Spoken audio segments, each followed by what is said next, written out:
j'espère que vous avez passé un beau dimanche d'automne et que cette heure supplémentaire vous aura été profitable. Source d'inspiration de nombreux poètes, l'automne est perçu comme le temps du bonheur tranquille et de la mélancolie créatrice, mais aussi comme un moment propice à l'ennui et à la tristesse. Il a ce goût de nostalgie, de quelque chose de glorieux qui s'en va en beauté pour laisser place à la nouveauté, qui finit pour mieux commencer. Alors que le printemps est épanouissement, l'automne est mutation. La nature se prépare à changer, à amorcer un nouveau cycle de renouvellement. Il nous invite à laisser tomber nous aussi nos feuilles, à prendre soin de nous avant l'hiver, à apprécier l'incertitude avec sa lumière rasante et ses matins de brume, à confier nos chagrins à la terre pour voir fleurir de nouvelles joies au printemps, à adopter le rythme de la nature qui est celui de la patience. Il est mystère aussi, avec ses matins brumeux, mais aussi silence avec ses sols tapissés de feuilles. Mais nous n'allons pas laisser les sanglots longs des violons de l'automne blesser nos cœurs d'une langueur monotone, comme le chantait Verlaine. Non, non. Je vous invite à vous réchauffer dans cette belle nuit d'automne en nous confiant ce que cette saison fait naître en vous de désirs, de mutation. Un seul numéro pour nous joindre, le 3921. Vous serez accueillis par Quentin et Corentin. Et c'est Andreas Papazian qui ce soir réalise l'émission. N'hésitez pas à réagir à ce que vous entendez à l'antenne par SMS en composant le 7 39 21, en commençant votre texto par le mot nuit, et à nous rejoindre sur la page Facebook de la Libre Antenne du week-end. D'ailleurs, j'en profite pour vous remercier de vos nombreux messages, de vos nombreuses réactions qui me font toujours chaud au cœur. Et puis vous pouvez également, pour les tweetos, réagir avec le hashtag E1 Libre Antenne. 39 21, j'attends vos appels. Europe 1. Sophie Peters. Sophie Peters Sur Europe 1. Bonsoir Salomé. Bonsoir Sophie, merci de m'accueillir à l'antenne. Bonsoir aux auditeurs. Merci à Quentin pour le pré-accueil. Je suis émue. Sophie, donc j'apprécie beaucoup votre écoute empathique et bienveillante, et je tenais à saluer la pertinence et la finesse de vos analyses. Merci. Et donc voilà, je souhaiterais témoigner donc de la difficulté de s'y retrouver dans cette foire au profil que proposent les sites de rencontres. Et plus précisément, donc je souhaiterais témoigner de mes 2 dernières expériences qui ont des similitudes quelque peu troublantes. Et j'aimerais bien sûr donc recueillir vos précieux commentaires, Sophie, d'autant que je suis dans un flou émotionnel dont je ne parviens pas à m'extraire. Alors, j'ai expliqué à Quentin que j'ai griffonné quelques notes sur du papier. Donc, j'essaye de me relire un petit peu, mais après, je pense que mon émotion va me permettre d'aller au-delà et va se... Oui. Donc, alors voilà, moi, j'ai créé donc un profil il y a 6 mois, en précisant bien ma recherche, donc sur un site bien connu de tous. Et à savoir que je recherchais une relation complice et profonde avec une personne active et attentive aux autres. Et c'était important pour moi, attentive aux autres, effectivement. Donc, j'ai pas mis grand-chose, mais j'ai précisé quand même ça. Et bon, j'avais mis également des photos. Et j'ai attiré des profils de personnes ayant un bon niveau socio-culturel. Bon, tout allait bien, je dirais. Et à ce propos, donc, je voulais quand même, je préciserais que je suis dans une période de mon existence où je cherche à m'épanouir dans une relation sereine et harmonieuse, intellectuellement et physiquement, et surtout je suis disponible dans ma tête et dans mon cœur, et ça aussi c'est important, parce que justement l'expérience sur les sites, on se rend compte que c'est pas toujours le cas. Donc c'est aussi d'ailleurs c'est un exercice chronophage et énergivore.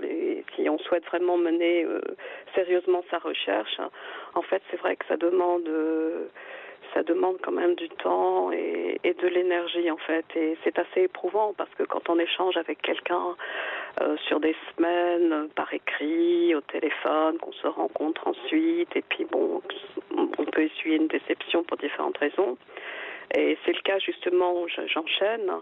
Donc j'ai échangé pendant à peu près 2 mois par écrit avec un médecin spécialiste, et en fait on avait échangé de jolies choses, de belles envolées lyriques et autres, Et puis on se rend compte que en dernier ressort, lors de la rencontre, c'est le corps qui parle en fait, la posture, c'est voilà. Et là, effectivement, moi, en ce qui me concernait, parce qu'après il m'a recontacté et manifestement je lui plaisais, mais c'était pas réciproque. Et ça, c'est quelque chose de, il y a ce choc assez, c'est assez violent quand on se rencontre en fait, parce que on projette beaucoup de choses sur une rencontre. Finalement, on est très stressé.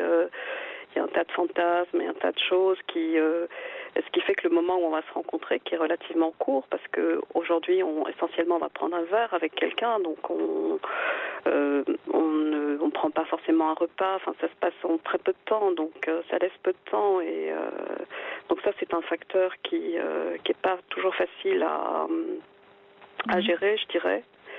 Et puis ensuite, donc j'ai une deuxième personne avec laquelle j'ai échangé jusqu'à encore hier pendant 3 mois. Et cette personne-là occupe des fonctions étatiques régaliennes. Donc et c'est important parce que j'ai compris par la suite justement que tout se tenait dans son mode de fonctionnement. Cette personne-là donc m'a contactée, c'est elle qui a pris les devants. Donc alors que la première personne dont je viens de parler, en fait c'est moi qui avais laissé un petit message humoristique très court et puis il m'a recontacté aussitôt. Et puis et je dois dire aussi que je suis très prudente, voire méfiante par rapport au site de rencontre, et ce qui est tout à fait contre nature, parce que je suis très différente dans la vraie vie. Donc je ne m'emballe pas, j'essaye vraiment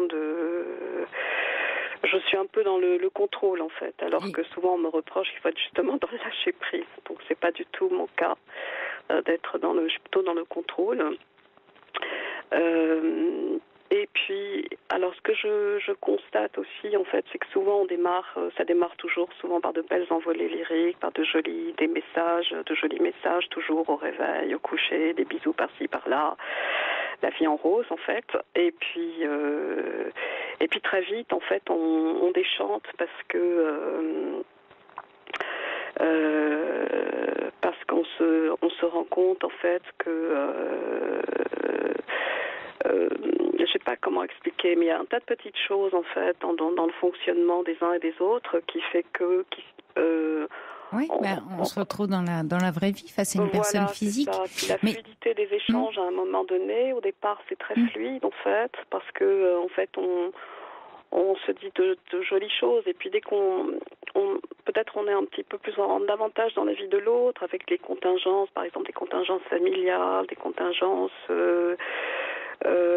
ça casse un petit peu. On est en prise avec la vraie vie, alors que derrière un écran, on peut raconter une histoire telle qu'on aimerait la vivre. Et puis après, comme vous dites, il y a les contingences. Mais surtout, ce que je note en vous écoutant, et ce qui me vient, c'est qu'en fait, c'est une rencontre inversée, la rencontre par Internet. C'est-à-dire que quand on se rencontre dans la vraie vie, on se voit d'abord. Il y a d'abord le regard, et puis après, on se parle, et puis après, voilà, il y a toute une succession, mais c'est d'abord une rencontre physique en fait, c'est-à-dire de deux personnes qui se rencontrent physiquement avant d'échanger des paroles. Alors que là, on commence un dialogue par l'écran sur soi, sans être passé par cette rencontre. Donc c'est comme une rencontre qui s'inverse, où il y a des ingrédients qui habituellement, on va dire, viennent après, qui viennent avant.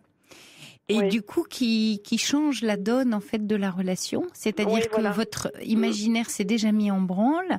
Vous avez déjà communiqué sur des choses assez intimes. Vous dites des bisous, des mots de tendresse, en tout cas, pas des mots d'amour, mais en tout cas, on est déjà dans le sentiment avant même de se voir. Avant même que les 5 sens, c'est-à-dire l'ouïe, entendre l'autre, la vue, le voir, l'odorat, avant que nos sens physiques se mettent en action, et donc ils sont directement connectés à notre cerveau, et ça fait sens. Et là, on n'est que dans un sens du cerveau qui génère en fait des émotions dans le corps, parce qu'effectivement, quand on lit des jolies choses, oui, ça nous emporte, ça nous fait vibrer, mais tout ça reste encore peu connecté au réel. Donc le réel ne peut être que décevant. Donc quand vous dites après, il y a des contingences, Oui, bah oui, c'est sûr, il y a des contingences, oui. Alors, par rapport à ce qu'on peut se raconter, bah oui, ça peut paraître un peu décevant et ça peut avoir un peu moins de goût. Mais ça reste la vraie vie et il n'empêche que c'est dans cette vraie vie-là qu'on crée des choses à deux. Oui, mais c'est vrai, Sophie, c'est toujours surprenant en fait, parce que je sais pas, enfin moi je parle pour moi évidemment, bien sûr, mais je sais pas si c'est typiquement masculin, mais c'est très vite bisous, c'est très vite de très jolies choses, alors qu'en fait, enfin moi personnellement, par exemple, je vais pas marquer bisous à quelqu'un que je ne connais pas, ou voilà, je rentre pas vite dans ce genre de fonctionnement en fait. Je suis un peu détachée par rapport à ça, donc et c'est vrai que je suis toujours un petit peu surprise de ça. Je suis toujours et ensuite au fil des échanges, effectivement, ça se précise. Parce qu'on va entrer en contact dans la vraie vie. Alors par contre, je ne sais toujours pas ce qui est le mieux, si c'est d'échanger pendant un certain temps. Donc là, c'était 2 mois pour une personne, 3 mois, mais c'est beaucoup, la deuxième personne, en fait, la deuxième personne au bout de 2 mois, effectivement. Et en fait, il me fixait des rendez-vous, mais je ne pouvais pas les honorer pour différentes raisons. Et la seconde, en fait, on s'est vu au bout de 3 semaines, donc ça reste, c'est dans la foulée, en fait. On s'est rencontrés, je dirais, 3 semaines, 15 jours, 3 semaines après. Mais je ne sais pas ce qui est le mieux finalement. Est-ce que le mieux, vous en pensez quoi, Sophie? C'est de se rencontrer assez rapidement? Oui, oui, c'est ce que dit également Aliso. Elle passe trop de temps dans le virtuel avant la rencontre. Se rencontrer plus vite, ça permet de fixer quelque chose. Donc oui, on peut échanger quelques messages, puisque c'est une histoire de profil, de se dire a priori les profils. Ça a l'air de coller, mais maintenant parlons-nous pour de vrai. Alors, il y a une auditrice ou un auditeur qui envoie un message pour dire je ne comprends pas Salomé qui dit ne pas adhérer à ce genre de site et continue dedans. Qu'est-ce qui fait d'ailleurs que vous n'êtes pas si à l'aise, mais vous y restez quand même? Qu'est-ce que vous dites? Oui, voilà, c'est une bonne question. En fait, moi, les échanges par écrit, j'aime beaucoup écrire. Donc l'écrit m'intéresse. Enfin, voilà.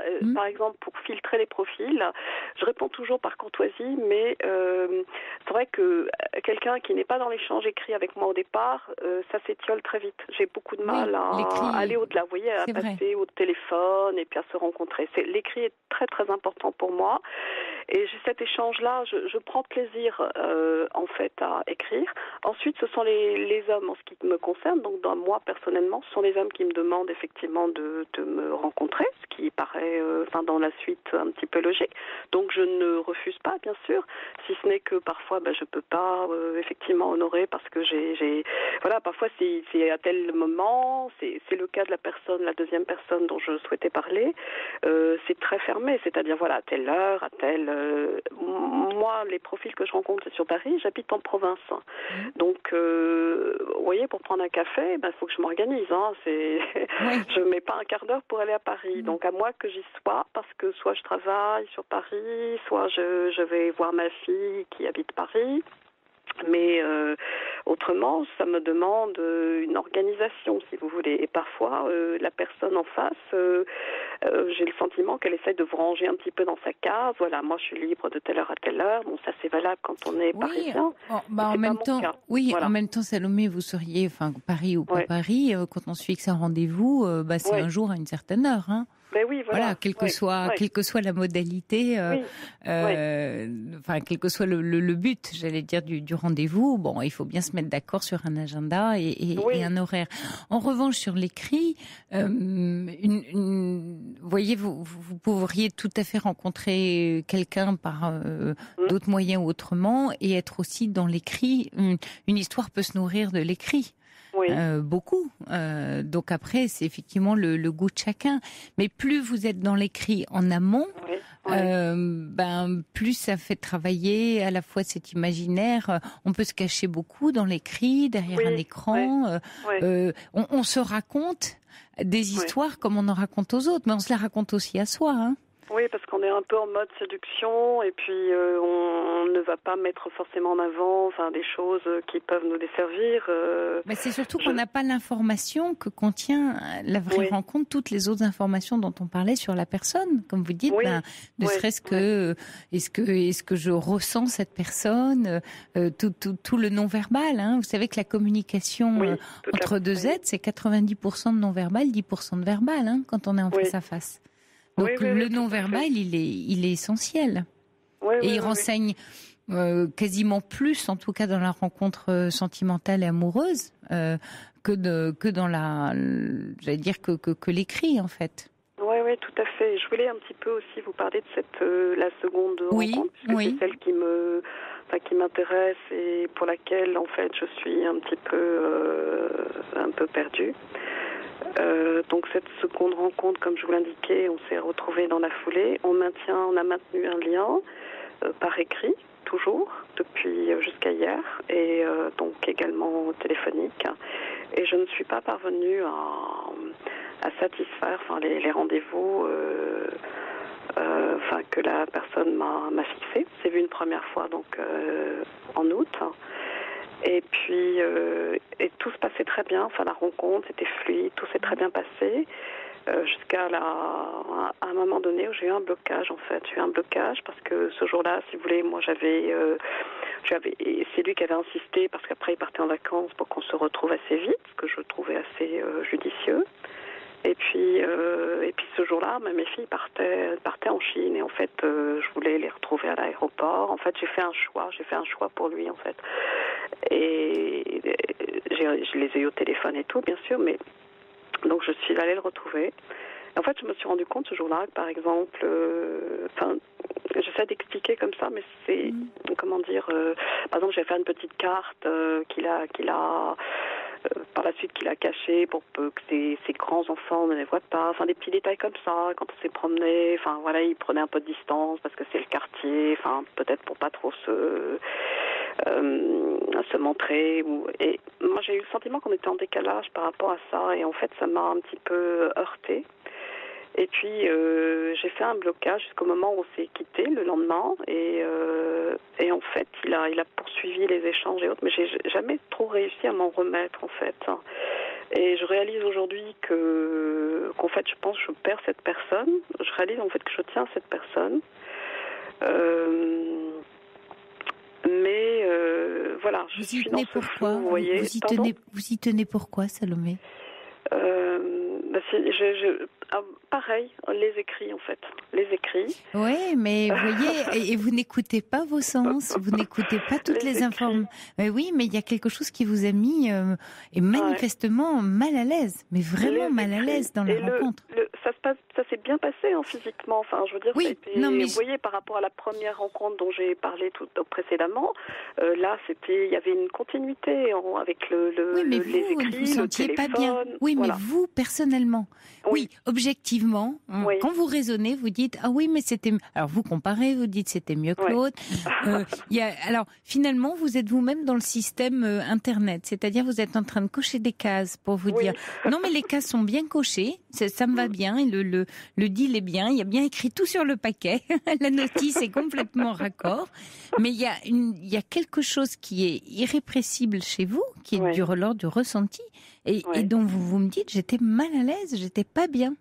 Et vous n'écoutez pas ça, parce que comme vous n'arrivez pas à y mettre du sens, vous dites ça compte pas. Or ça compte bien plus que tout le reste. Oui, la preuve c'est que je n'ai pas réussi à, par exemple, quand il m'a proposé différentes choses, notamment de passer un week-end. Il s'avère que ce week-end-là, j'étais malade, donc vraiment malade. Donc je pense qu'on ne se présente pas sous son meilleur jour pour la personne qu'on a vue une seule fois. Donc j'ai annulé en fait le week-end.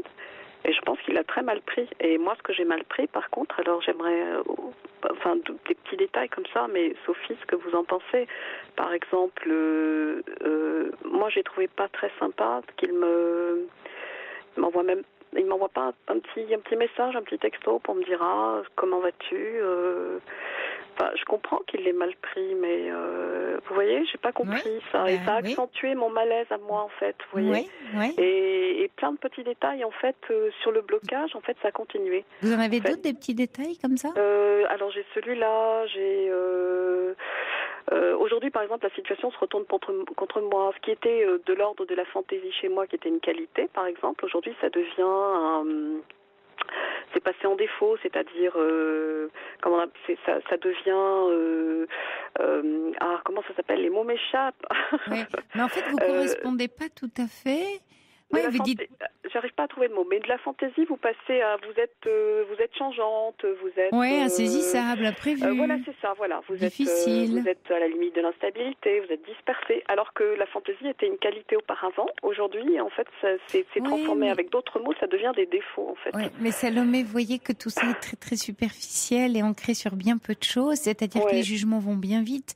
Les jugements vont finalement dans la vie réelle aussi vite qu'ils sont allés à l'écran. C'est-à-dire que de la même façon que vous cochez des cases sur un écran, on coche presque des cases en réel à un texto, à une réponse, et on est très vite coincé, on est très vite jugé. C'est ce que j'appelle, c'est l'amour du like, quoi. C'est je like pas.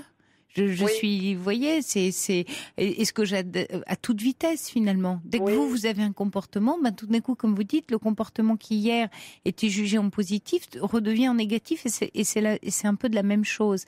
Or, il y a un fait objectif, c'est que vous êtes souffrante, pas bien, vous ne pouvez pas aller à ce rendez-vous, vous avez un empêchement et en face, il n'y a pas d'attente et de compréhension, il y a beaucoup d'ego. Il y a de l'ego Alors, oui, mais c'est vraiment important, Salomé, que vous écoutiez. Vous dites, il y a plein de petits détails, mais écoutez tous ces petits détails, parce que ces petits détails, c'est ceux qu'on n'écoute pas au début, quelquefois. Et on s'accroche. Dont je parle souvent, voilà. Parfois, et on s'accroche au nom d'un idéal, parce que tout a l'air, je dis bien, de correspondre à l'idée qu'on se fait que ça devrait coller, et que si ça colle pas, c'est qu'on se fait trop d'idées, c'est qu'on devrait passer. Mais voyez, vous êtes coincé par votre propre besoin ou désir de contrôle et de maîtrise. Lâchez de la maîtrise. Là, on n'est plus, on lâche la maîtrise.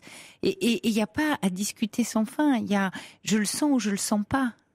On retourne à quelque chose de basique, de corps, âme et esprit. C'est du vécu, comme on dit. Vous voyez, c'est dans la chair.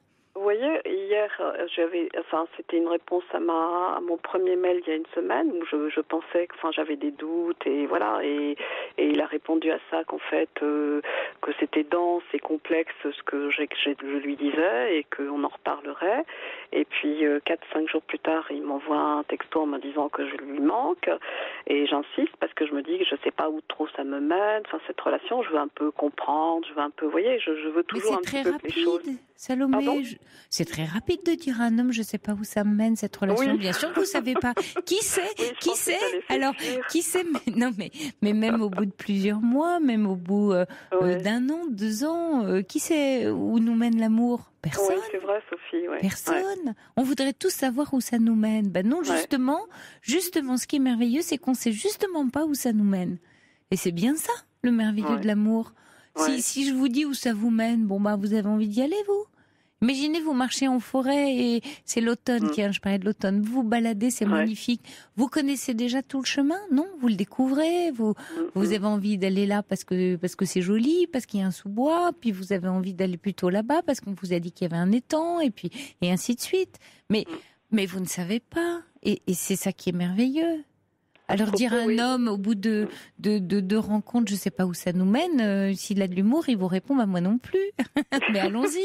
À ce propos, j'aime beaucoup toujours vos introductions, Sophie. Oui, je rebondis un peu sur ça, mais c'est vrai qu'elles sont toujours très belles et très parlantes. Mais vous voyez, on ne sait pas, mais allons-y. Il y a Christelle qui dit finalement toutes ces cases qui rassurent, ça enferme davantage, non? Oui, ça enferme davantage. J'ai besoin d'être rassurée, oui. Mais oui, mais ça vous enferme. Ça ne rassure pas. Parce que ça m'a valu un message en fait qui m'explique en fait qu'il y a beaucoup d'attachement, d'intérêt pour moi et beaucoup d'affection. Voilà. Alors que Voilà, je sais pas. Oui, je sais pas trop quoi en penser finalement. il n'y a rien à penser, il y a quelque chose à vivre ou pas. Donc, à le revoir et à valider ou non vos ressentis des premières fois. Vous vous voyez et puis vous refaites une expérience. Allez-y, vous êtes dans le stade de la rencontre. Vous continuez à rencontrer, à le rencontrer lui. Oui, parce que c'est vrai que comme je l'ai dit, il me semble, je l'ai vu une fois, je l'ai rencontré une seule fois en fait. Et pendant 2-3 mois, ce sont des mots en fait. Voilà. Oui, mais alors les mots, vous allez très très loin dans les mots là. Et comme dit Aliso, tant de place à l'écrit dans la relation, c'est particulier, ça peut être un obstacle. Centré sur l'écrit, il n'y a pas de place pour le ressenti. Oui, c'est fort possible. Et là, du coup, vous êtes en train de vous faire plein de nœuds, vous voyez, dans votre histoire. Parce que du coup, vous êtes en train de vous poser des questions qui sont bien trop tôt dans le processus. Oui, c'est également ce qu'il m'a dit, si vous lui avez emprunté ce mot, Sophie. Ah oui, le processus, mais ça c'est un mot. C'est un mot d'entreprise, ça c'est un mot de boulot. Donc je me laisse un peu... Allez, portez. Laissez-vous porter par la vie, par des sentiments, par ce que vous sentez. Et écoutez tous les fameux petits détails sans les enfermer. Ne mettez pas les cases, vous les écoutez et vous questionnez plutôt au niveau de votre ressenti et pas de l'idée que vous vous en faites. Oui. Mais c'est vrai que je dois travailler là-dessus parce que c'est un exercice qui m'est... vous êtes cérébral, quoi. Alors, trop, comme dit Véro, lâcher prise, n'intellectualisez pas tout, mais l'amour, c'est pas cérébral. Hein. Oui. J'ai tendance à intellectualiser et en fait, je m'enferme effectivement. Oui, mais vous passez à côté peut-être de quelque chose. Il y a Homer qui dit l'amour est une récompense, ténacité et courage, et sans ténacité, pas de courage. Et puis il y a Florence qui dit le jour où les gens comprendront qu'Internet n'est qu'un moyen et que les gens derrière l'écran sont des gens ordinaires et pas le prince ou la princesse charmante, il y aura moins de déception.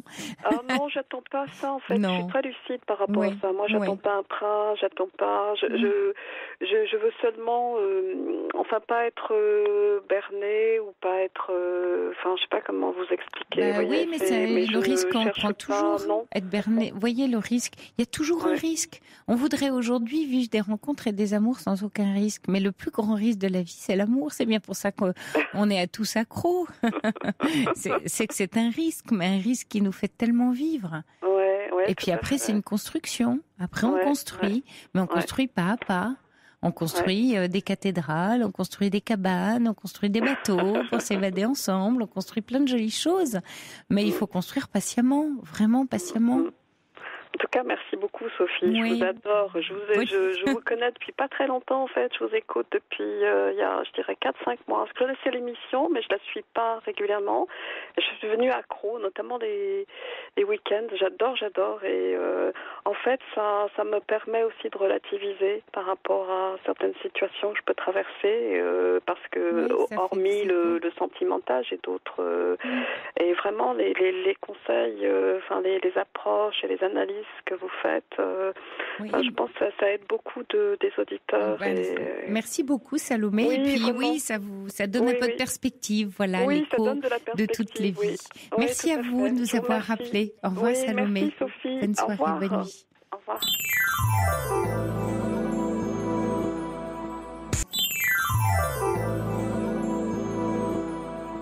Bonsoir, Michel. Bonsoir, Sophie. Je suis ravi de passer un moment avec vous pour vous raconter les problèmes de couple que j'ai eus.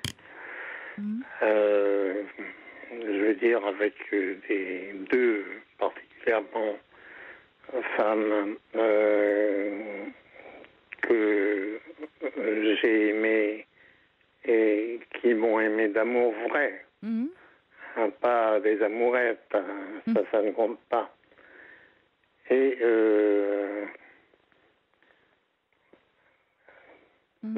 la mère de ma fille,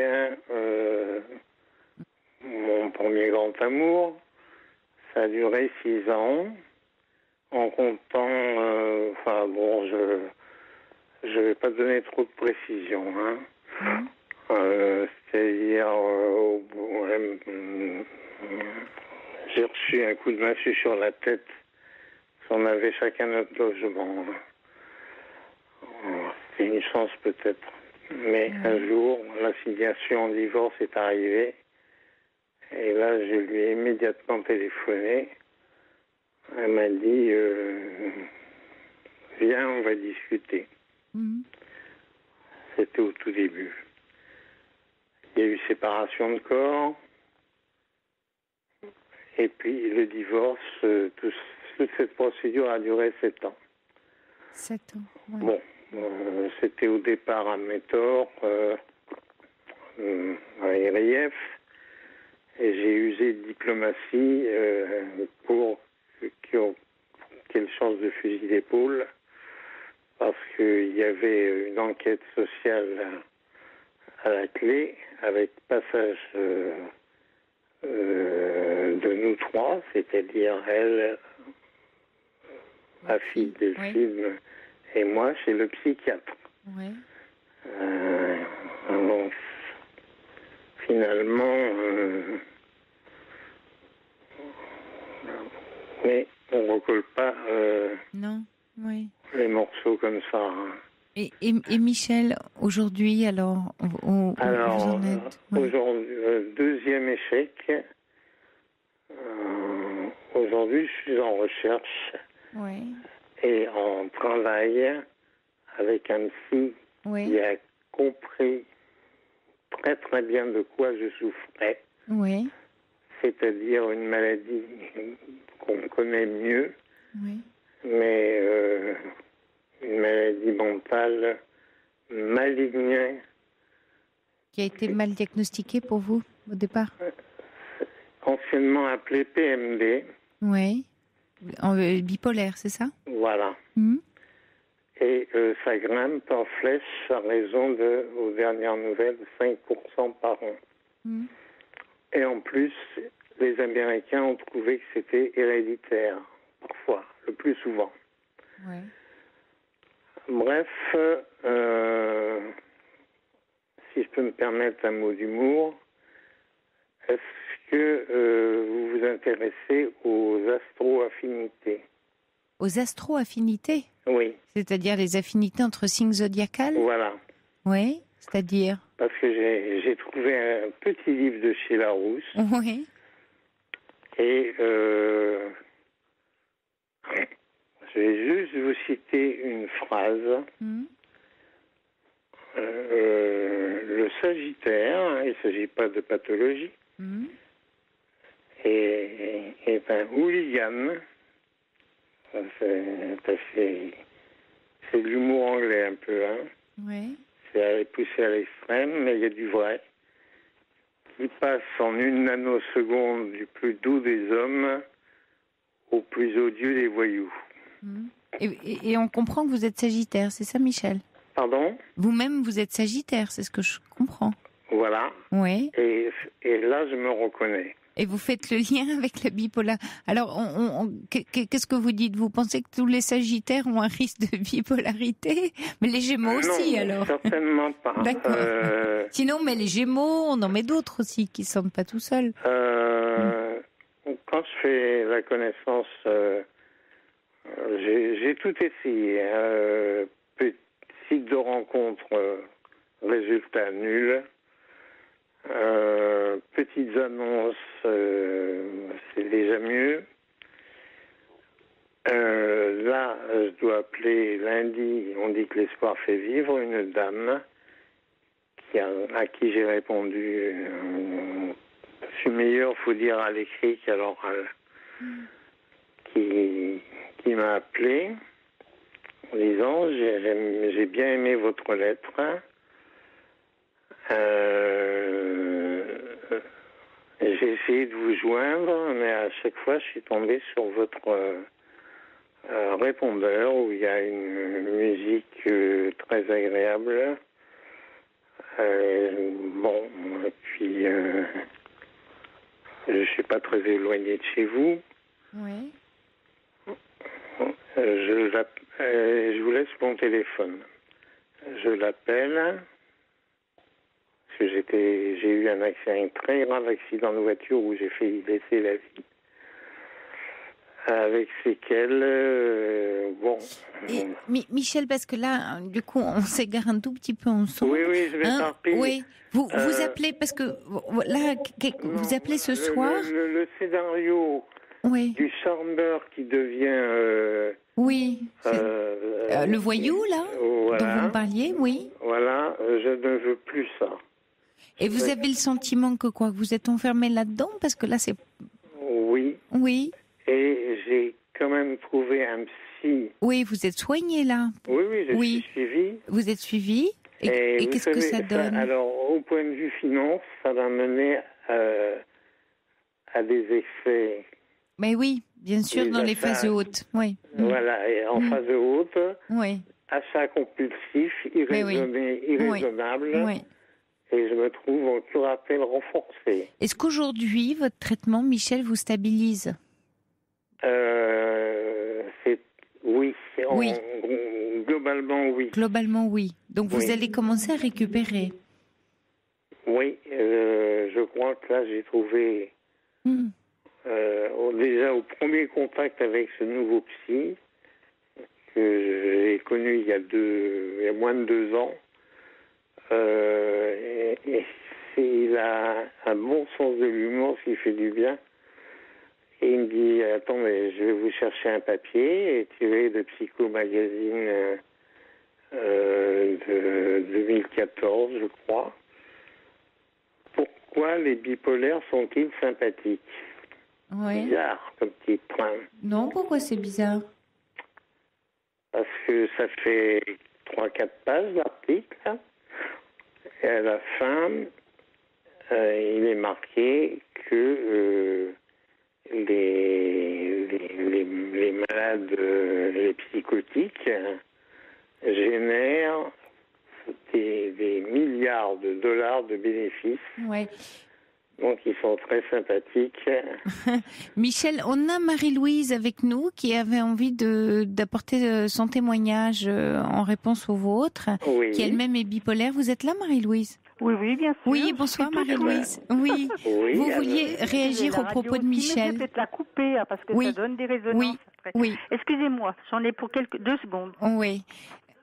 Michel, on va rester un tout petit peu avec Marie-Louise qui va vous apporter son éclairage, le temps qu'elle aille éteindre sa radio, qui j'imagine n'est pas très loin. La voilà.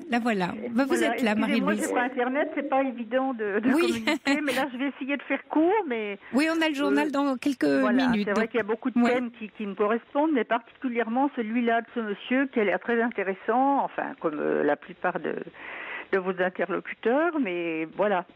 Je disais que moi, on a mis des années à... Enfin, j'ai trouvé par déduction que j'étais bipolaire, maniaco-dépressive à l'époque. Et maintenant, ça fait mieux. Bipolaire. Je pense que c'est la nouvelle... c'est la nouvelle définition. Ah, mais il est là. Il m'entend. Oui. Il vous entend, Michel, Marie-Louise. Aussi, avec le thème astral, moi, je suis assez... tout ce qui est paranormal, je suis un petit peu, branchée sur les astres aussi. Le zodiaque, tout ça, ça se rejoint pas forcément, mais en ce qui concerne l'hérédité, oui, j'ai bien peur que j'ai une fille qui est un peu comme ça. Ça a été prouvé scientifiquement. J'ai posé la question à ma psy de l'époque. Elle m'a dit, j'ai dit c'est héréditaire. Elle m'a dit on cherche. Ma mère excusez-moi, je continue quand même. J'ai fait un séjour en hôpital, dont plusieurs parce que je fais des dépressions. Et il y a une personne qui m'a dit qui est bien atteinte, qui a de la sismographie, c'est les électrochocs d'avant. Et elle passe des nuits sur son balcon, elle est vraiment très très fort.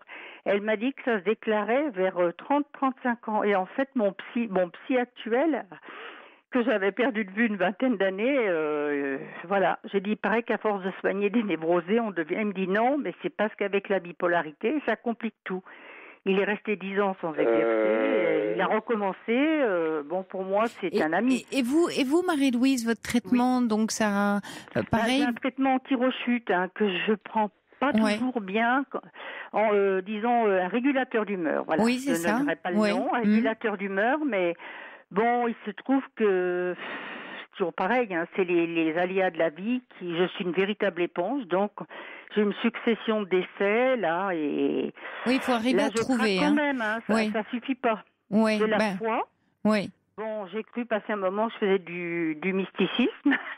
Mais non, maintenant, je suis rentrée dans une espèce de raisonnement comment vous dire, on s'accroche à ce qu'on peut. Hein.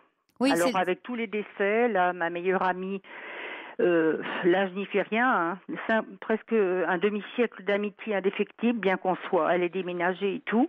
Et je suis seulement en train de réaliser que, bon, en principe, je la vois la semaine de l'automne, puisqu'elle était de Toulon. Mais elle a une maison en campagne ici.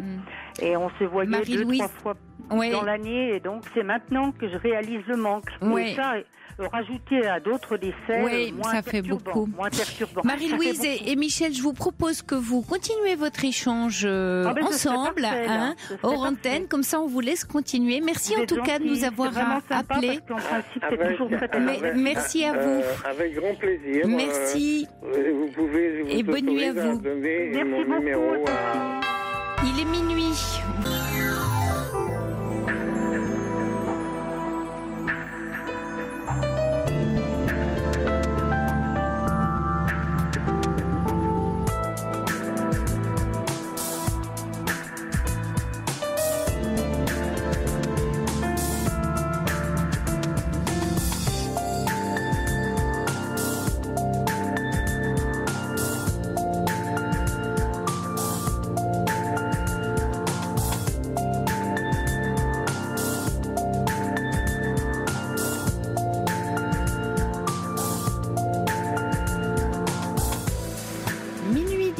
Vous écoutez Europe 1, nous sommes ensemble encore pendant 1 heure de direct, d'échange et de partage en cette douce nuit d'automne, saison des mutations et propice à la nostalgie. Mais nous n'allons pas laisser les sanglots longs des violons de l'automne blesser nos cœurs d'une langueur monotone, comme le chantait Verlaine. Non, je vous invite à vous réchauffer dans cette belle nuit d'automne en nous confiant ce que cette saison fait naître en vous de désirs de mutation. Un seul numéro pour nous joindre, le 39 21. Vous serez accueillis par Quentin et Corentin. Et puis n'hésitez pas à réagir à ce que vous entendez à l'antenne par SMS en composant le 7 39 21 en commençant votre texto par le mot nuit. 39 21, j'attends vos appels. Europe 1. Sophie Peters. Bonsoir Tess. Bonsoir Sophie. Bienvenue. Merci. Alors, déjà je voulais multiplier par 10 les compliments que vous avez fait Salomé. Ouh là là. Je vais avoir les chevilles qui enflent ou je vais devenir toute rouge, c'est selon, mais le studio est tout bleu, alors j'hésite. Je pense que ceux qui vous ont tout près ont beaucoup de chance. Non, mais c'est très gentil à vous, merci Tess. Alors vous vouliez nous parler de votre maman? Maman. Ma maman. Ah là là, ce mot. Ah là là. Maman. Oui, maman, c'est un joli mot, hein, maman. Ouais. Quand on le dit une fois, on le dit toute sa vie. Pareil. Oui, c'est très beau. Oui, j'aime bien. En plus, on n'en a qu'une. Donc, comme c'est précieux. C'est sûr, et puis on en a tous une. Et on en a tous une. Ou tous une, en tout cas. En tout cas, on l'a dans le cœur, même quand elle n'est plus là. Oui, elles sont toujours là. Voilà. Alors, en fait, Sophie, moi, mon problème, c'est que... donc, c'est pas exceptionnel. J'adore ma maman. Elle compte beaucoup pour moi. Et... nous avons perdu notre grande sœur aînée. Oui. Et suite à ça, donc en 3 mois, on a perdu ma sœur et mes 2 petites nièces. Donc voilà. Et maman n'a pas trop supporté le choc. Et quelque temps après, elle a fait une attaque cérébrale. Oui. Donc ça fait 11 ans qu'elle est handicapée. Donc j'avais une vie très chouette.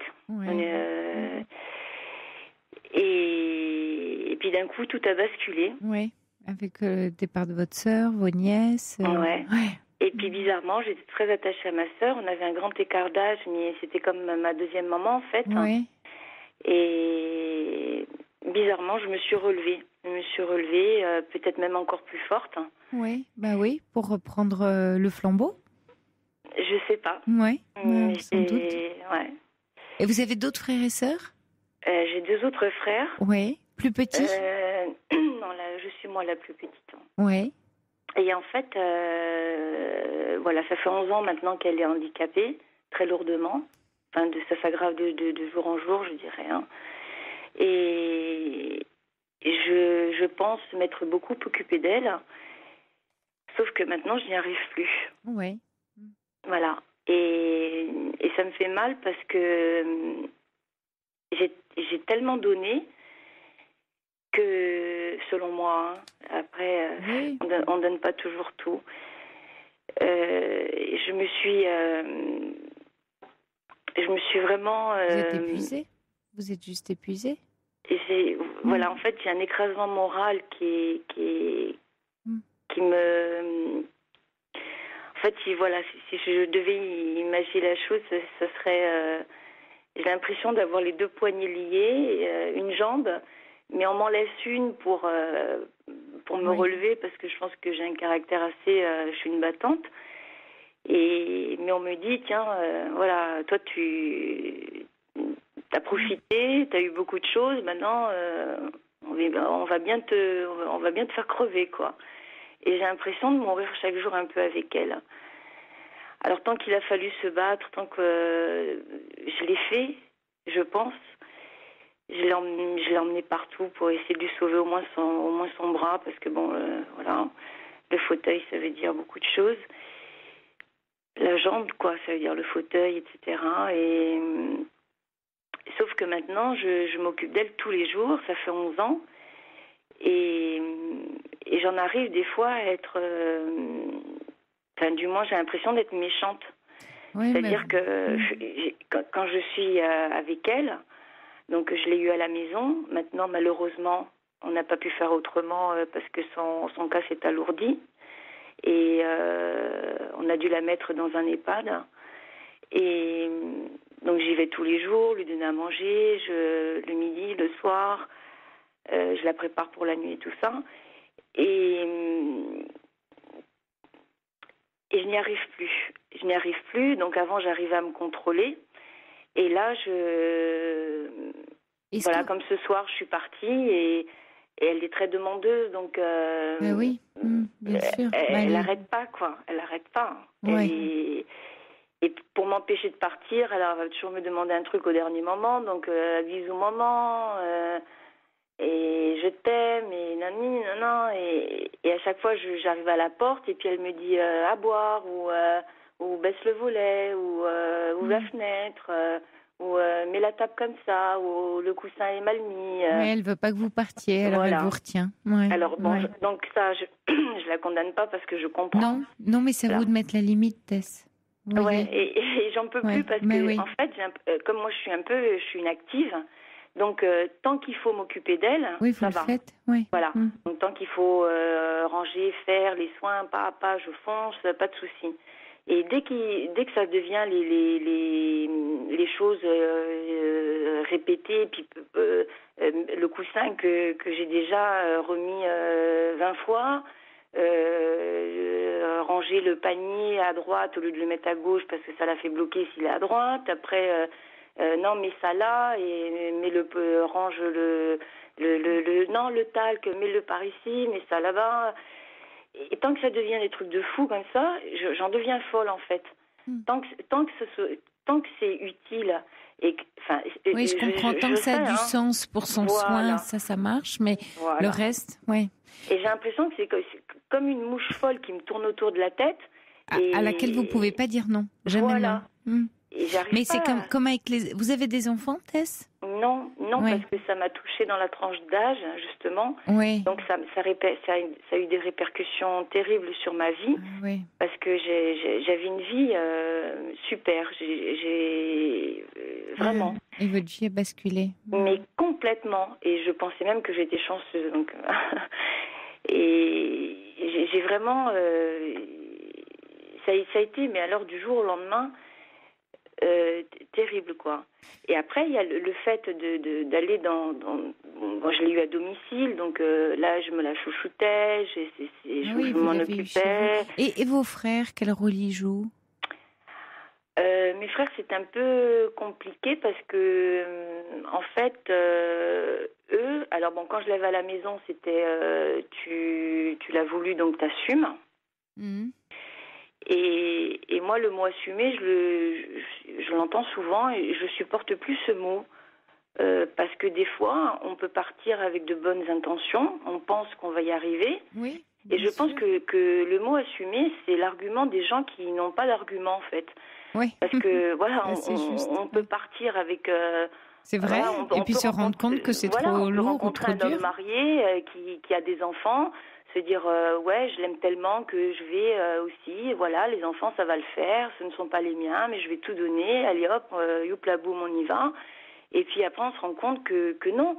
Ça ne veut pas dire que j'assume pas. Oui, voilà, ça veut dire juste qu'on prend conscience que tout d'un coup, on n'y arrive pas. Mais si on n'essaye pas, on ne sait pas. Bien sûr. Donc après, il faut assumer. C'est bien facile de balancer ça à la tête des gens. Mais et aujourd'hui, qu'elle est placée en EHPAD, vous leur avez demandé de se mobiliser un peu à vos frères ? Eux, ils sont très clairs parce qu'on n'a pas du tout le même caractère.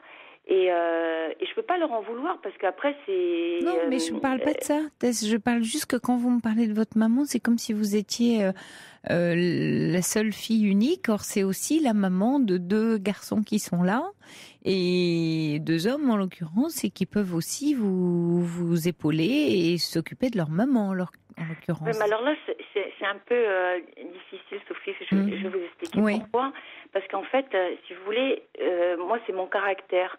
Donc eux, ils ne me demandent rien du tout, ne prétendent rien de moi. Sûr, à partir du moment où vous faites tout. Vous voyez ce que je veux dire ? Oui, mais Tess, vous savez, à partir du moment où vous occupez le terrain et vous en occupez en plus très bien de votre maman, eux se disent, c'est bon, hein, Tess, elle assure, on n'a pas notre place. Vous voyez, quand on occupe tout le territoire, toute la place de la relation, vos frères, vous leur avez montré quoi et fait comprendre quoi que vous saviez faire et qu'en tout cas vous vous en occupiez. Et quelque part ça vous allait. Mais aujourd'hui ça vous va plus. Et pour ça il faut que vous lâchiez un peu et parler à vos frères pour dire je n'en peux plus. Il faut m'aider maintenant. J'ai assuré pendant 11 ans. Oui. Et comment ils réagissent ? Pas très bien. Parce que oui, vous les sollicitez tout d'un coup. Parce que Tess, elle n'a pas de famille en fait. Oui, elle n'a pas d'enfants. Et qu'elle a que ça à faire. Et pour eux, en fait, j'ai l'impression que ma vie, elle ne vaut rien. Ouais. Parce que eux, voilà, alors que moi, je suis dans cette situation, parce que, après, c'est mais beaucoup ça, de ma faute. Tess, oui, mais là où je vous arrête, c'est que, ok, peut-être ils se disent ça, mais ce sont leurs jugements à eux et ça leur appartient. Et ne vous laissez pas enfermer là-dedans. C'est vrai qu'ils ont été, ils se sont mis dans cette idée que vous aviez le temps et peut-être pas eux parce qu'ils ont des vies de famille, un travail, etc. Mais il se trouve qu'aujourd'hui, il en va de votre équilibre, de votre santé, et que peu importe qu'ils se disent que Tess a tout le temps et qu'elle a que ça à faire, elle n'a pas que ça à faire et aujourd'hui, elle a besoin d'être aidée. C'est comme ça, c'est non négociable. Oui, mais pour eux, en fait, c'est très simple. Ils vont me dire, t'es fatiguée, arrête. Oui. Mais ça va pas les faire aller chez maman plus que ça. C'est-à-dire qu'ils vont chez maman, ils l'aiment tout autant que moi. Hein, oui, bien sûr. Mais on fait pas les mêmes choses. Et vous pensez ça ? Vous êtes sûre de ça, qu'ils iront pas plus ? Non, pas certaines. Ah non, certaines. Ça fait quand même 11 ans que je suis dans l'histoire, donc j'ai compris 2-3 trucs quand même. D'accord, oui. Non, pas du tout. C'est-à-dire qu'ils ont bien de la chance, hein, ils arrivent à faire la part des choses, ce que moi je ne sais pas faire. Donc je me dis, en fait, je sais que maman elle a besoin, je sais qu'elle a ses petites habitudes, et puis je sais très bien qu'après, dans un EHPAD, on peut pas vous faire... On va pas vous mettre le coussin 20 fois, on va faire ce qu'il faut. Oui, c'est vrai. Et puis voilà, ils sont pas là pour ça, il y a d'autres résidents et puis on peut pas prétendre ça quoi, ça c'est impossible. Donc mais le souci c'est bon, mes frères ont fait ce choix, je voilà. Mais c'est pas ça. Là où je m'en veux, c'est que après 11 ans où vraiment j'ai bataillé, j'ai vraiment donné de ma personne. Vous avez tout donné. Vous avez tout donné. De vous. Pas si tout. Mais tout de vous, en tout cas. Tout. Beaucoup. Tout, j'entends de vous, de votre disponibilité. Beaucoup. Mais oui. beaucoup. Alors là où... En devenant la maman de votre maman. Exactement. C'est votre fille. En fait, c'est mon petit bébé. Ben oui, c'est votre bébé. Mais alors le problème, c'est que... Et elle le mérite, parce que... Oui, mais bien sûr. Mais est-ce qu'elle mérite que ça... Vous voyez, que sa fille, c'est-à-dire vous avez une vie vers laquelle aller et vous êtes entièrement tourné vers elle sans pouvoir vous occuper aussi de votre vie, ce qui ne crée pas d'équilibre. Et pour autant, vous pouvez l'aimer tout autant et être là pour elle, mais pas à 200% comme vous l'êtes. Mais là, où je trouve que... Alors après, quand on a un problème, il faut trouver un coupable. Bien sûr. Donc moi, j'ai trouvé comme coupable la vie. Alors je me dis... c'est la vie qui me joue un sale tour maintenant. Non, je me dis, elle est pas sympa parce que je me dis, après 11 ans, où voilà, je regrette rien, ce que j'ai fait, bon. Mais maintenant, j'en arrive je suis tellement fatiguée, je suis tellement épuisée que je n'ai plus de patience. Alors, ce qui est fou, c'est que le soir, alors je culpabilise, je m'en veux, je me dis, demain, je vais être au top. Demain, Tess, je vais être forte. Oui, mais vous voyez, Tess, du coup, le surinvestissement auprès de votre maman devient, j'ai envie de dire, contre-performant pour votre relation parce que vous n'arrivez plus à maintenir cette relation dans de bonnes conditions, et pour elle et pour vous. Et de vous dire, la vie me joue un sale tour et je paye cher, mais c'est vrai que j'ai une vie sympa avant, ça c'est un raisonnement à l'extérieur de vous. Parce que la vie, elle est ce qu'on en fait. Elle est pas ce que... Vous voyez, bien sûr, on a des épreuves, des échecs qui nous arrivent, mais la vie, après, c'est la façon dont on va les vivre qui va changer la donne. Et que vous êtes libre là-dedans, vous êtes encore libre de faire autrement. Vous n'êtes pas condamné à vous occuper à 200% de votre maman. Parce que là, il en va de votre santé à vous, de votre équilibre. Comme dit Aliso, c'est important de se faire aider parce que ça n'enlèvera rien à votre amour et à votre proximité, mais s'occuper de soi pour mieux être avec votre maman et le lui expliquer à votre maman. Lui dire, tu sais, elle comprend pas comme un enfant qui comprend pas au début, mais c'est de l'habitude après. C'est qu'au départ, vous allez lui faire part de votre décision en lui disant, maman, j'en peux plus, j'ai besoin de prendre un petit peu de temps pour moi, un peu de recul. Et je mets tout en place pour que tu sois bien. Non, elle ne le comprend pas, Sophie. Elle va pas l'accepter. Non, mais elle va pas l'accepter, évidemment. Ni le comprendre parce qu'elle a eu une ischémie qui est à 3/4 du cerveau. Donc elle comprend un petit peu, elle sait quand même. Puis après, d'un coup, elle part sur autre chose. J'essaye de lui parler et de lui dire, en plus j'ai un autre frère qui a eu un accident, donc après il faut aller faire les courses pour mon frère, il faut aller lui emmener, après on retourne chez maman. J'ai l'impression que le bourricot de la famille, et c'est pas trop un rôle qui me plaît trop, quoi, parce que j'ai plutôt un caractère à foncer et à faire mes choses. Et de quoi vous nourrissez votre vie par ailleurs ?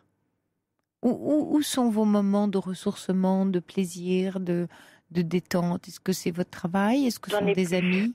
Le travail, c'est très compliqué parce que j'ai un travail... j'arrive pas à me donner... J'ai encore la chance de l'exercer un petit peu, mais c'est un travail qui est dans la création. Donc, en plus, ça, il faut il faut pouvoir se nourrir l'esprit, bien sûr. Voilà. Et puis après, il y a quand j'arrive, c'est-à-dire que dès que j'arrive au portail de l'EHPAD, c'est-à-dire je change. Alors je suis quelqu'un d'assez coquette, je m'occupe de moi, j'aime bien me présenter, j'attache beaucoup d'importance à ce que je vais transmettre, comment je vais me comporter. J'ai besoin de m'occuper de moi. Alors je vais le faire le matin, tac, je me prépare, je vais. Et puis il y a plein de gens qui sont loin de se douter parce qu'entre ce que je parais et ce que je vis, il y a 3 ponts. Et après j'arrive là-dedans, alors je commence déjà par enlever, si j'ai des bagues, j'enlève les bagues, je me mets en tenue, quoi. Pourquoi? Parce que je sais que je vais faire des soins, je sais que je vais m'occuper de maman, et puis voilà, des fois j'ai un petit blazer, donc voilà, avec le blazer ça va pas le faire, j'ai des petits talons, ça va pas le faire non plus. On dirait que la femme laisse son habit pour devenir la petite fille. Ouais, tout à fait ça. Ouais. Et puis après le problème des autres résidents, c'est-à-dire que moi je sais que ça fait partie de la vie aussi, hein, mais je vois tellement tous ces pauvres petits vieux qui sont tellement malheureux. Je connaissais pas ce monde et ça glisse pas sur moi. Alors là j'essaye de passer, je passe dans le couloir et puis je baisse les yeux et puis je trace jusqu'à la chambre de ma maman. C'est vrai, est-ce que c'est très difficile et que ça glisse pas sur vous, ça glisse d'autant moins qu'en plus votre maman y est et qu'effectivement ça renvoie à des images terribles quand on va en EHPAD. Tout ce que vous dites est très très juste, mais après il s'agit vraiment de vous et du fait que là, plus vous allez continuer dans ce que vous vivez, moins vous allez trouver de la ressource et moins vous serez vaillante pour la suite. Mais ma maman, c'est moi aussi, Sophie. Et si vous mais voulez, oui, mais ça pose un problème, non. Votre maman, c'est pas vous. Je vais passer avec elle sur les 24 où elle a besoin, c'est rien. Je me dis, je pense aux autres 20 heures. Je ne vais pas penser aux 4 heures que j'ai passées avec elle. Aux 20 heures où vous n'êtes pas avec elle, c'est à ça que vous allez penser. C'est ça qui est terrible. Vous avez plus de vitesse. C'est comme si vous et votre maman, c'est tellement fusionnel que vous n'avez plus d'autonomie. Vous n'avez pas d'envol. Vous restez, et votre maman n'étant pas éternelle, votre vie continue, elle sera toute vide. Il faut que vous construisiez, Tess, c'est important. Les enfants, un jour, ça quitte leurs parents. Alors, je vous dis pas, si je vous tiens ces propos-là, c'est que je sais bien que vous n'allez pas abandonner votre maman du jour au lendemain, vous voyez. Et c'est pas de ça dont vous risquez. Mais c'est les extrêmes. C'est toujours l'histoire des extrêmes qui pose problème. Ça fera pas de vous une moins bonne fille parce que vous arriverez à vous occuper de vous. Il y a Laurence qui dit il y a peut-être d'autres possibilités, d'autres aidants que vous pourriez solliciter en dehors de la famille. Mais c'est vrai que Laurence ajoute, vous êtes oublié dans cette épreuve douloureuse et c'est important de vous faire aider éventuellement sinon par des bénévoles qui interviennent dans les EHPAD. Mais il faut vous trouver des ressources parce que qu'est-ce que va être votre vie, vers quoi vous allez aller? Mais moi j'ai l'impression que je suis foutue en fait parce que et là où je m'en veux, c'est que mais c'est ça qui est grave. Mal, c'est par exemple, avant je le faisais pas, et là je souffle devant elle. Bon, et ce soir je suis partie un petit peu. J'ai l'impression d'avoir été méchante parce que alors je l'embrasse et puis allez maman, à demain. Et puis oui mais alors voilà, elle va me dire si tu m'aimes, non la table pas comme ça. Bon, je vous le fais rapide parce qu'elle met du temps pour parler. Mais Tess, vous alors êtes... je retourne et puis après je craque et je lui fais non maman stop et je vais parler, je vais hausser le ton. Mais oui, parce que vous avez dépassé vos limites. Tess, vous dépassez en permanence vos limites et vous êtes tellement fusionnel que vous êtes l'alpha et l'oméga de votre maman comme votre maman l'est pour vous. Et pour vous, c'est pas très équilibrant. Oui, ça risque maman, même. C'est moi aussi. Non, c'est pas vous. C'est bien ça le problème. Votre maman, ce n'est pas vous, Tess, et ça ne doit pas être vous. Sinon, comme vous l'avez très bien dit, hein, vous avez dit tout à l'heure, je suis en train de mourir avec elle. Vous n'avez plus de vie. Alors, je vais même plus loin. Je dis que j'espère que ça va pas être mal interprété ce que je dis, mais malheureusement, je le pense. T'es libre, oui. Je me dis, elle m'a donné la vie, elle va me donner la mort. Et vous trouvez ça juste pour vous? Qu'est-ce que vous mettez en œuvre? Qu'est-ce que vous mettez en œuvre là d'inconscient? C'est pas ce qu'elle aurait voulu non plus. Non, mais il y a quelque chose qui vous lie. Il y a quelque chose qui vous lie là, Tess, de l'ordre d'un ordre de morbidité. Vous enfermez, vous vous clouez au pilori comme pour effacer sans doute le départ de votre sœur. Vous êtes la seule fille qui reste dans la famille et vous portez le deuil de votre sœur en faisant oublier à votre maman sa souffrance. Vous êtes sacrifié, vous sacrifiez corps et âme à votre maman.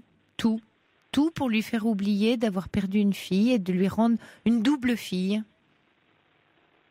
Ce qui est pas possible, ça. Alors, on a Aline qui est en réaction à votre témoignage. Vous êtes là, Aline? Oui, je suis là. Oui, bonsoir Aline. Bonsoir, Merci Aline. d'appeler. Alors, vous êtes aide-soignante en gériatrie et vous vouliez apporter des conseils à Tess. Oui, bon, je vous remercie d'appeler. Je suis obligée d'arrêter parce que je suis fatiguée. Oui. Quel conseil vous pourriez donner à Tess? Autre chose, le témoignage de Tess, c'est oui. ça? Oui. Donc, j'ai fait un lapsus tout de suite. J'ai dit à Quentin, je sais pas quelle heure elle a, c'est quel âge a Tess, mais bon. 41 ans. Bon, elle a 41 ans, Tess. Ce que je voulais lui dire. Bon, je sais que c'est pas toujours facile de mettre son parent en EHPAD, effectivement. Bon, j'y travaille, certes, depuis X années, et vers les personnes âgées, donc, puisque c'est la gériatrie, je suis bête, mais à cette heure-là, veuillez m'excuser. Alors bon, écoutez, moi je lui suggérerais bien quelque chose. Maintenant, ça va être sûrement difficile pour elle. Je peux l'entendre, je peux le comprendre, parce que je fonctionne beaucoup au ressenti et puis plus que dans la technique vers les gens en gériatrie. Donc, peut-être pourrait-elle laisser un petit peu de lest à l'équipe soignante. Si l'équipe soignante lui paraît agréable de bien s'occuper des résidents, voilà. Vous savez, on fait pas n'importe quoi quand même. Enfin, personnellement, je vais pas me mettre en avant, mais bon, dans l'EHPAD où je travaille, je suis en Auvergne, et on s'occupe bien des personnes. Bien sûr, il manque de temps, mais bon, je veux dire, ça lui dégagerait peut-être, parce qu'elle y va quand même tous les jours, et elle y va pour la faire manger, et évidemment, eh bien, c'est sa maman, et l'affect rentre en ligne de compte. Et quand l'affect rentre en ligne de compte, ça en finit plus. On n'obtient pas les mêmes choses que le personnel soignant, c'est vrai. Oui. Tess, est-ce que vous prenez des vacances de temps en temps? Ah, c'est impossible.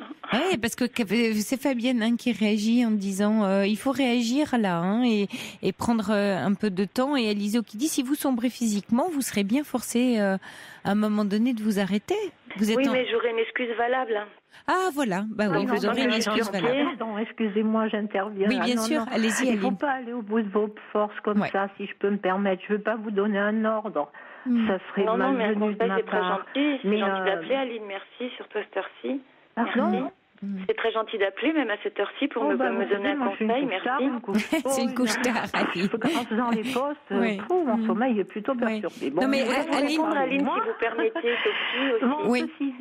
Aline, alors en ce qui concerne le personnel soignant, nous avons de la chance d'avoir des personnes très très gentilles et très humaines. Simplement, elles ne sont pas assez. Il y a beaucoup plus de résidents que de personnel soignant, comme d'habitude. Vous devez connaître le problème. Donc, ça veut dire quoi? Ça veut dire que justement, elles sont gentilles, mais elles n'ont pas le temps de donner tout ce que... Je parle de ma maman ou même d'autres, je me rends compte. Tout ce que... Par exemple, maman boit souvent, donc elle a ses deux mains handicapées. Elle ne peut pas prendre la bouteille d'eau. Et puis si on lui met une gourde, j'ai essayé le coup de la gourde, elle n'arrive pas à prendre la paille. Donc le personnel, il va pas passer tous les quarts d'heure pour donner à boire à maman. Pourquoi pas? Non, ça c'est impossible, même si elles le veulent. Elles ont trop de travail. Vous savez, quand ça dépend des patients, ça dépend des patients. Pas tous les quarts d'heure, mais une personne âgée, on fait très attention. Et puis, si c'est pas tous les quarts d'heure, ce sera toutes les demi-heures, mais chacune leur tour. En passant, ça dépend de chaque cas. Moi, c'est ça, je ne vois pas où est le problème là, parce que même on est débordé de travail, ça je l'accorde, parce que j'en fais les frais, certes, mais moi il me semble que quand même il y a certaines choses. Maintenant, c'est sûr qu'elles vont pas faire tout ce que vous faites. Elles vont pas mettre 20 fois le coussin derrière. Mais ce serait peut-être bien pour votre maman. Excusez-moi de vous dire ça, mais bon, elle oserait moins réclamer et peut-être elle je sais pas, j'y vais doucement, mais peut-être elle verrait qu'il y a certaines limites et puis quand vous iriez la voir vous, eh bien, vous auriez des moments de qualité, parce que là, apparemment, vous êtes comme si vous l'aviez chez vous et que vous faites tout pratiquement. Et vous n'avez pas de bons moments avec votre maman, en fait. Vous vous sentez coupable en sortant. Vous vous énervez peut-être intérieurement parce que vous ne voulez pas le faire autrement. Et puis c'est votre maman. Et voilà. Et en fait, elle en profite parce qu'elle a envie de votre présence. Mais lui dire gentiment aussi, maman, là, j'ai un rendez-vous, par exemple, écoute, l'aide-soignante viendra te remettre ton coussin dans un moment, je vais m'en aller pour aujourd'hui. Je sais qu'il faut de la force. Ah oui, toute explication, elle les comprend pas du tout. Mais Aline, oui. est-ce que par exemple, selon vous qui avez l'habitude, est-ce que, par exemple, si j'arrivais à établir d'y aller un jour sur 2? Ah bien sûr. Je n'osais pas vous le proposer parce que vous y allez déjà tous les jours et pour la faire manger à chaque repas, dites-vous. Alors oui, ça parce fait que quand même c'est beaucoup. le midi et le soir. Donc, en fait, comment je peux travailler? Parce qu'après, c'est une demi-heure pour y aller, c'est une demi-heure pour repartir.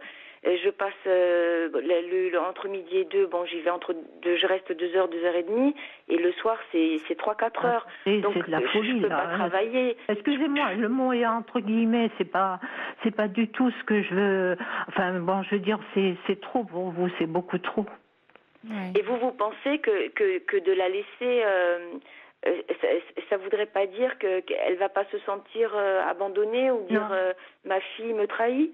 Pas du tout. Pas du tout. Je vais vous dire quelque chose de très personnel, mais très court parce que j'étais pas là pour en parler. Voilà. Je suis aide-soignante en gériatrie depuis X années. J'ai dû mettre mon papa dans un EHPAD aussi. Pas là où je travaille, bien sûr. Mais je me suis dit, mon Dieu, si ça peut vous faire un déclic, je ne sais pas. Je me suis dit, mon Dieu, au secours.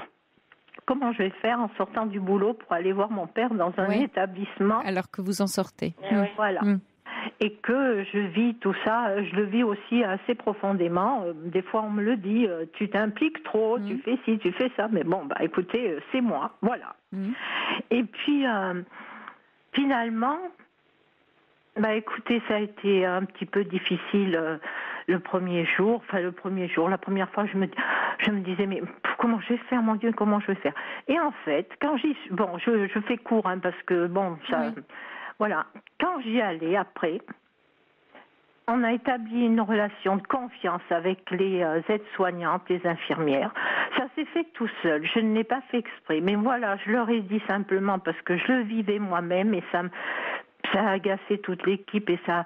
Mais je dis pas que vous faites ça, attention, qu'il n'y ait pas de confusion.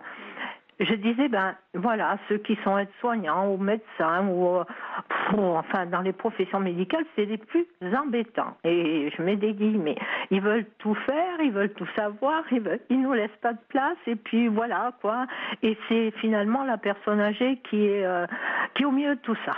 Et moi, j'ai dit à l'équipe soignante que je ne connaissais pas, voilà, je suis aide-soignante aussi, vous devez le savoir, en gériatrie.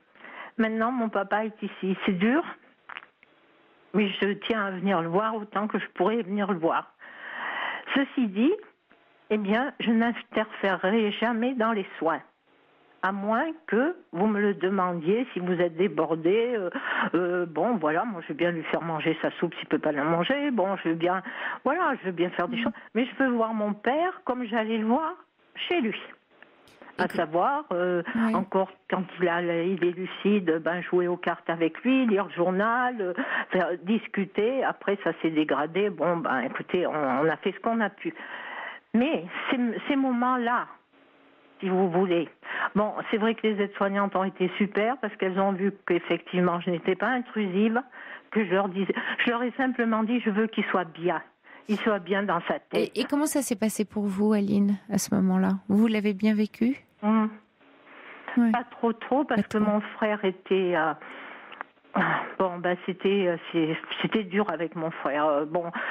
Il voulait pas qu'il aille dans une maison comme ça, et en fait, il pouvait pas le garder à la maison. Puis un jour, pardon de dire ça à l'antenne, mais il m'a dit, écoute, on peut plus garder Le père, pardon, mais bon, voilà, c'est les mots, et puis ça m'a fait très mal. Et puis bon, je dirais pas le mot là. Alors donc, moi, je l'avais proposé avant, tout en sachant que on ne va pas dans une maison de retraite en claquant des doigts, qu'il y a des listes d'attente épouvantables, et que papa a été diminué, et j'avais dit, on pourrait l'inscrire sur une liste d'attente, et s'il en a pas besoin quand on l'appelle, on dit, non, il reste chez lui. Mais ils n'ont pas voulu entendre ça, il n'a pas voulu entendre ça, ni ma belle-sœur non plus. Donc, voilà, et arrivé un beau jour, on m'a téléphoné en me disant, on ne peut plus le garder, il fait ci, il fait ça. Enfin bon, écoutez, je ne veux pas rentrer dans des détails trop difficiles. Et puis, il a bien fallu trouver quelque chose.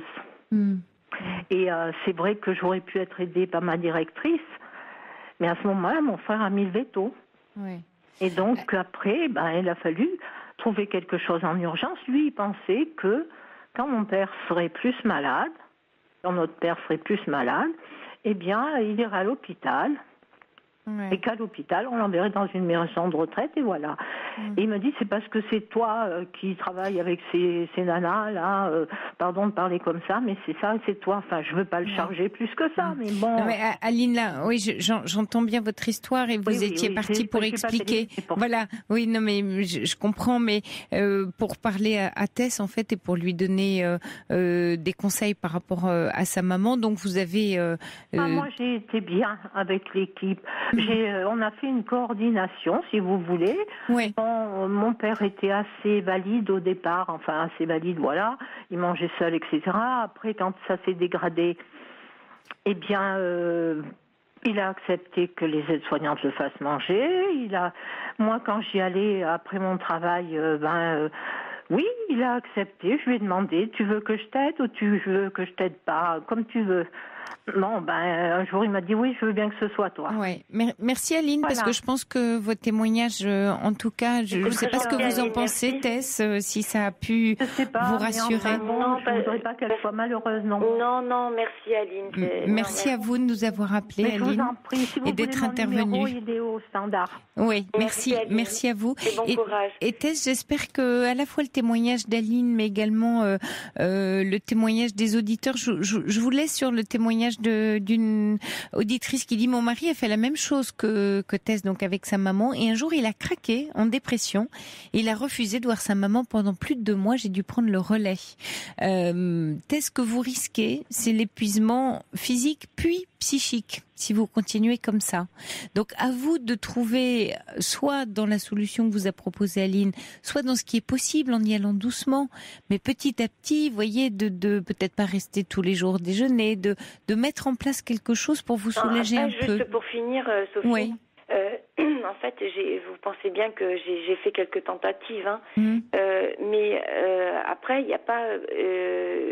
je vais pas chercher les petits détails. Il faut une petite fleur sur le plateau du repas. C'est pas ces trucs-là. Voilà. Non, mais le problème, c'est que à chaque fois que je fais une tentative, je vois que elle a pas ce qu'elle demande. Mais bien sûr, c'est ce que vous a expliqué Aline.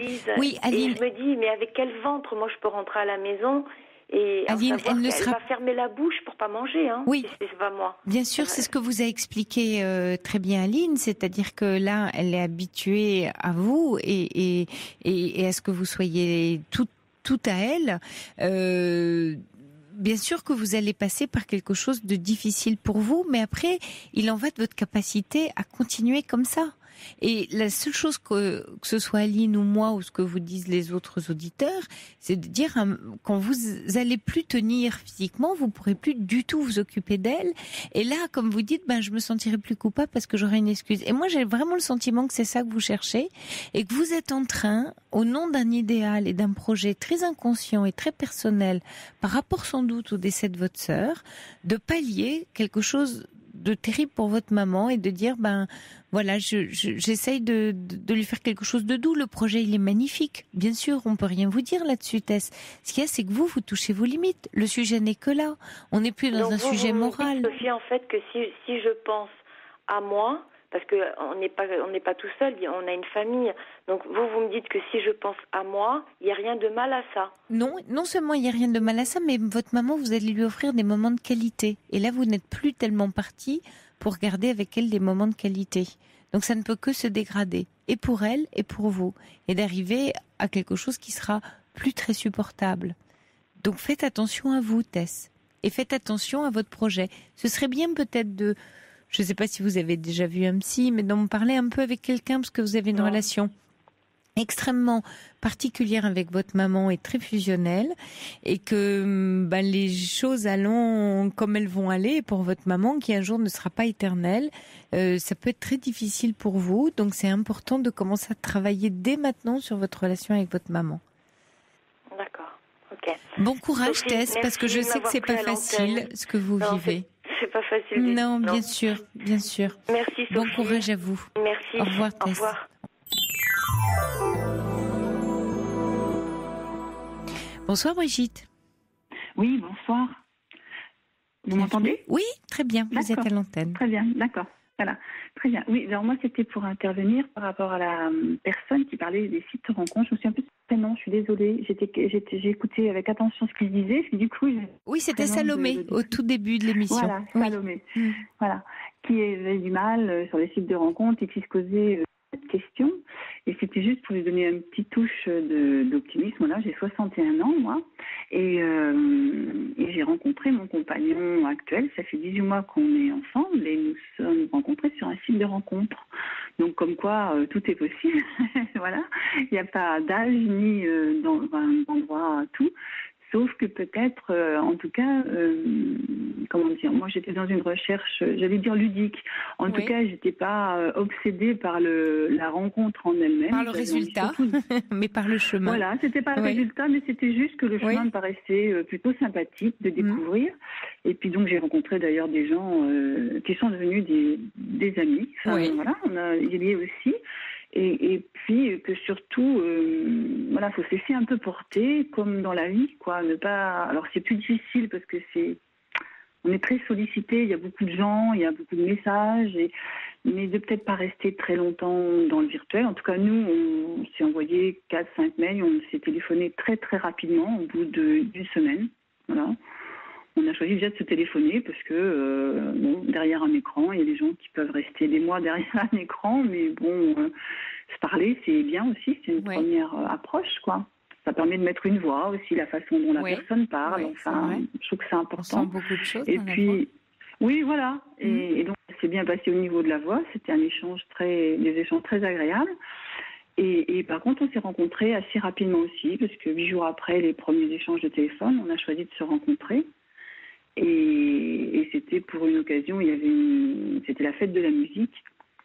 Et donc voilà, donc c'était une ambiance assez ludique, il n'y avait rien de formel, il n'y avait pas de choses très... on trouvait pour un premier rendez-vous, c'était le premier jour de l'été, donc c'était plutôt...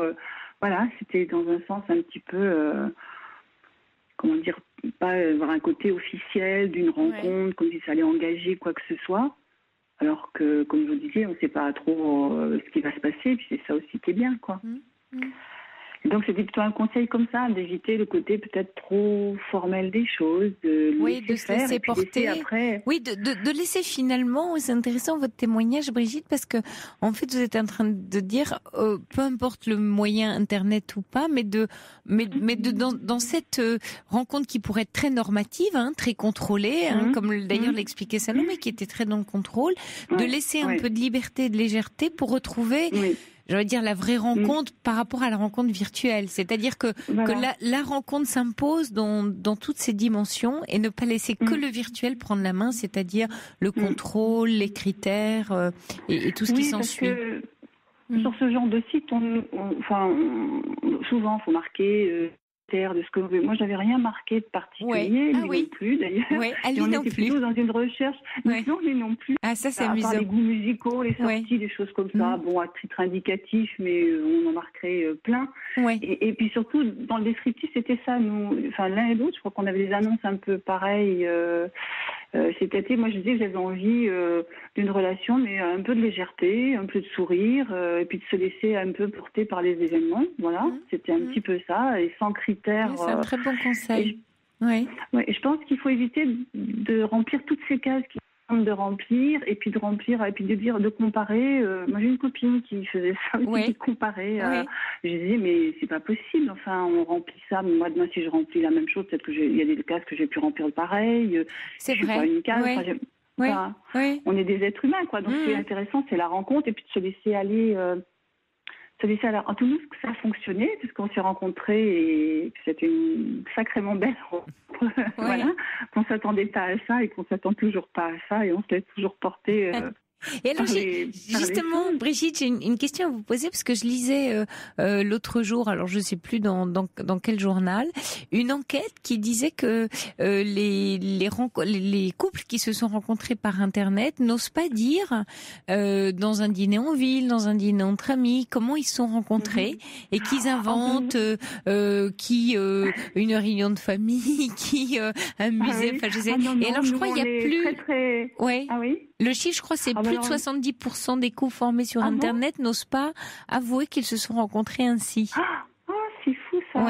Non, nous on l'a dit. Même, moi j'ai des très grands enfants, des petites filles d'ailleurs qui sont une qui a 14 ans, donc elle est dans le virtuel beaucoup et elle sait que moi j'ai rencontré, elle s'appelle François comme ça, et on est très fiers d'ailleurs. Vous êtes très fiers.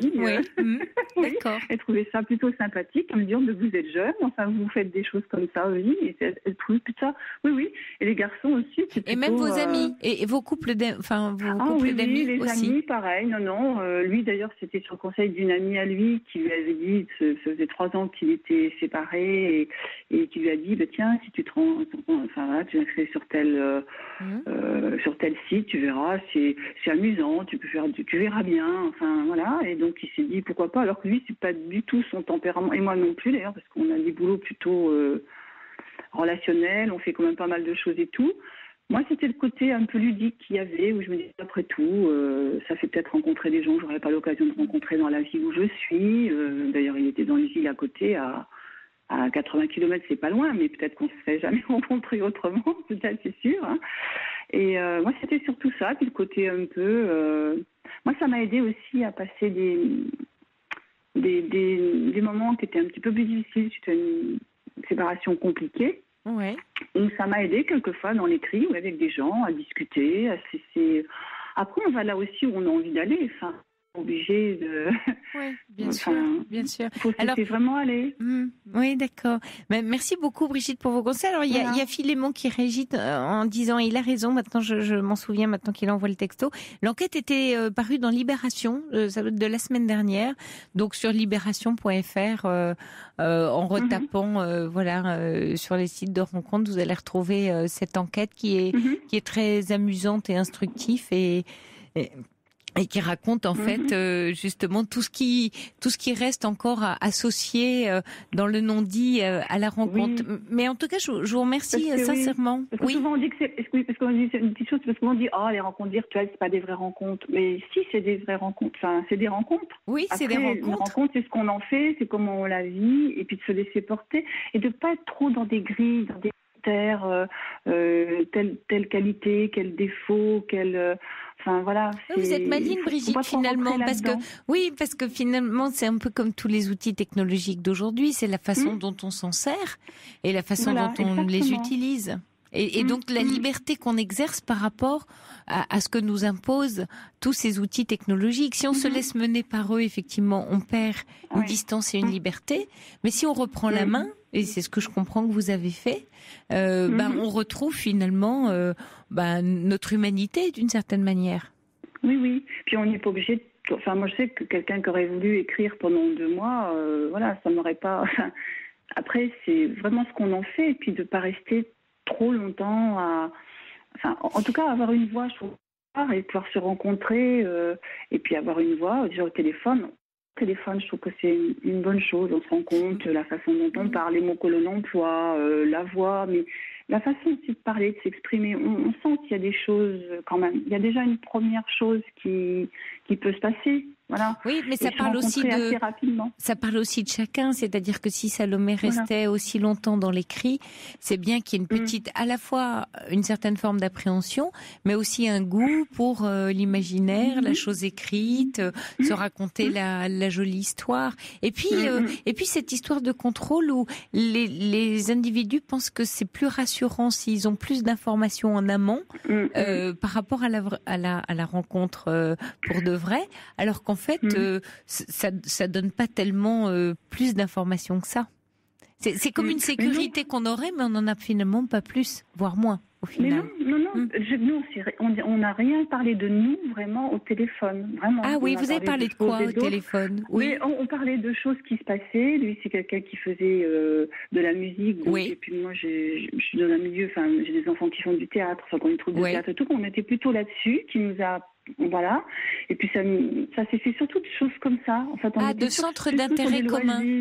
Oui, de centres d'intérêt commun. Oui. On s'est pas raconté nos vies, nos trucs, nos machins. Non, ça s'est fait. Finalement, Brigitte, un peu comme dans un dîner, quand on rencontre quelqu'un, enfin un dîner ou une soirée, on se rend compte, on va d'abord parler de centres d'intérêt, de choses et d'autres, ou dans l'actualité, ou de choses qu'on fait. Mais c'est vrai qu'on livre pas tout de suite. Des choses très personnelles sur soi. Oui, c'est ça qui est dommage peut-être dans les rencontres d'étoiles, c'est que les gens, très vite, ils se racontent beaucoup leur vie, leurs problèmes, leurs chagrins, leurs difficultés, enfin ce qui n'est pas toujours non plus évident. Enfin, des fois, c'est vrai. Voilà. Moi, c'est parce que j'ai pas envie de mettre ça en avant tout de suite. En tout cas, ils se dévoilent pas trop. Oui, c'est plutôt une question de se dévoiler. À quelle vitesse on se dévoile. Voilà. Et puis, voilà, quelqu'un qu'on ne connaît pas, non. Et puis nous, ça c'est venu après. Et une fois qu'on s'est rencontrés, c'est vrai que la rencontre a été un moment très fort. Enfin, un moment, jusqu'à 60 ans, j'ai découvert quand même que c'était que le coup de foudre. Je ne croyais pas, et lui non plus. Enfin, à quel âge vous aviez drôle. Moi, j'ai 61 ans pendant, j'avais 60 ans. C'était au mois de juin 2014. Oui. Voilà. Donc le coup de foudre à 60 ans. Sympathique. Oui. Eh ben oui. Merci beaucoup Brigitte, parce que vraiment c'est un rayon de soleil dans cette belle nuit d'automne, votre témoignage. J'espère que ça a donné absolument plein de courage et d'audace à nos auditeurs. Faut y aller. Merci à vous. Merci à vous. Beaucoup pour vos émissions. Au revoir. Merci. Au revoir Brigitte. Il est 1h. Vous écoutez bien sûr Europe 1. Je vous souhaite une très très belle nuit, très douce, une bonne semaine, beaucoup de courage parce que le lundi matin, c'est la semaine qui recommence et il y a beaucoup de choses sans doute qui vous attendent dans cette semaine. Nous, on se retrouve vendredi prochain, 23h dans la Libre Antenne et je vous laisse en compagnie de Sophie Larmoyer pour les Carnets du Monde. Bonne nuit.